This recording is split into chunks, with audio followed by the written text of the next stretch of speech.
ਪਾਕਿਸਤਾਨ 'ਚ ਪੰਜਾਬੀ ਕੌਮ ਪ੍ਰਸਤਾਂ ਦੇ ਸਭ ਤੋਂ ਵੱਡੇ ਨੈਟਵਰਕ ਪੰਜਾਬੀ ਨੈਸ਼ਨਲਿਸਟ ਫੋਰਮ ਵੱਲੋਂ ਜੀ ਆਇਆਂ ਨੂੰ।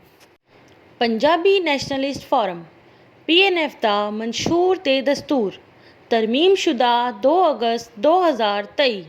ਨੰਬਰ 1 ਤੇ PNF ਦਾ ਵਿਜ਼ਨ, ਨੰਬਰ 2 ਤੇ PNF ਦਾ ਮਿਸ਼ਨ, ਨੰਬਰ 3 ਤੇ PNF ਦੇ ਪਾਕਿਸਤਾਨ ਵਿੱਚ ਜ਼ੋਨ, ਨੰਬਰ 4 ਤੇ PNF ਦੇ ਓਵਰਸੀਜ਼ ਵਿੰਗ, ਨੰਬਰ 5 ਤੇ PNF ਦੇ ਸੈਕਸ਼ਨ, ਨੰਬਰ 6 ਤੇ PNF ਦੇ ਕਵਾਇਦ ਤੇ ਜ਼ਵਾਬਿਤ, ਨੰਬਰ 7 ਤੇ PNF ਦੀ ਲੀਡਰਸ਼ਿਪ, ਨੰਬਰ 8 ਤੇ PNF ਦੀ ਲੀਡਰਸ਼ਿਪ ਦਾ ਨਜ਼ਮ ਤੇ ਜ਼ਬਤ, ਨੰਬਰ 9 ਤੇ PNF ਦੀ ਇਸ ਵੇਲੇ ਸੂਰਤ-ਏ-ਹਾਲ, ਨੰਬਰ 10 ਤੇ PNF ਵਿੱਚ ਸ਼ਾਮਿਲ ਹੋਣ ਦਾ ਤਰੀਕਾ।